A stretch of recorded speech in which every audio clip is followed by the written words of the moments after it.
Hi friends, నమస్తే. ఇప్పుడు మనం చూస్తున్నది రవివర్మ గారికి చెందినటువంటి ధన్వంతరి సహస్రాయి పీఠం. ఇది చంపావతి నది దిబ్బేశ్వర స్వామి వారి కోవెల దగ్గర సారిపల్లి గ్రామం, నెల్లిమర్ల మండలం, విజయనగరం జిల్లాలో ఉంది. ఇక్కడ రవివర్మ గారు సోమ మంగళవారాల్లో అందుబాటులో ఉండి ఆయుర్వేద వైద్యాన్ని అందిస్తూ ఉంటారు. ఇది వారికి తరతరాల నుంచి వారసత్వంగా వచ్చిన విద్య. ఎక్కడా తగ్గని చాలా రకాలైనటువంటి దీర్ఘకాలిక ఆరోగ్య సమస్యలు ఇక్కడ తీరుతున్నాయని ఇక్కడికి వచ్చినటువంటి వ్యక్తులు చెబుతూ ఉంటారు. ఇక్కడికి వచ్చినటువంటి పేషెంట్స్కి ఉచిత భోజన సదుపాయం కూడా కలదు. ఆపరేషన్ అవసరమైనటువంటి కీళ్ళ సమస్యలు ఉన్నటువంటి వ్యక్తులు కూడా ఇక్కడికి వచ్చి ఆపరేషన్ అవసరం లేకుండానే తగ్గింది అని చెబుతున్నారు. అలాగని ఇక్కడ మెడిసిన్ కాస్ట్ మరీ అంత ఎక్కువేమీ ఉండదు. డాక్టర్ గారు సోమ మంగళవారాల్లో మాత్రమే ఇక్కడ అందుబాటులో ఉండి మిగతా రోజుల్లో వేరే ఆశ్రమాలకు వెళుతూ ఉంటారు.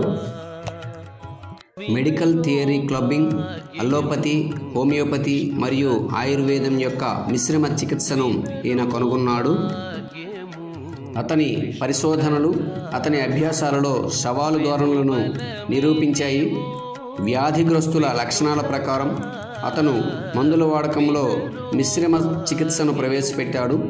మోతాదులు, సమయ వ్యవధి, కారకం, రోగ నిర్ధారణలో రోగి యొక్క వాస్తవిక మరియు తగ్గించే లక్షణాలను గమనించాడు. దివాన్ సుబ్బరాజు కీర్తి మరియు ఆదర్శాలను స్థాపించాలనే ఆశయంతో డాక్టర్ రవివర్మ తన తండ్రి డాక్టర్ రాజబాబు జ్ఞాపకార్థం ఆచరణీయమైన సిద్ధాంతాన్ని కనుగొన్నాడు. కావున ఎవరైనా అనారోగ్య సమస్యలతో ఇబ్బంది పడుతుంటే ఈ ఆశ్రమానికి వెళ్ళి తక్కువ ఖర్చుతో పూర్తిగా నయమయ్యేటట్టు చేసుకుంటారని కోరుకుంటున్నాం ఫ్రెండ్స్. సాధారణంగా అల్లోపతి వైద్యంలో సైడ్ ఎఫెక్ట్స్ ఉంటుంటాయి, కానీ ఈ ఆయుర్వేద వైద్య విధానంలో ఎటువంటి సైడ్ ఎఫెక్ట్స్ ఉండవని చెబుతున్నారు.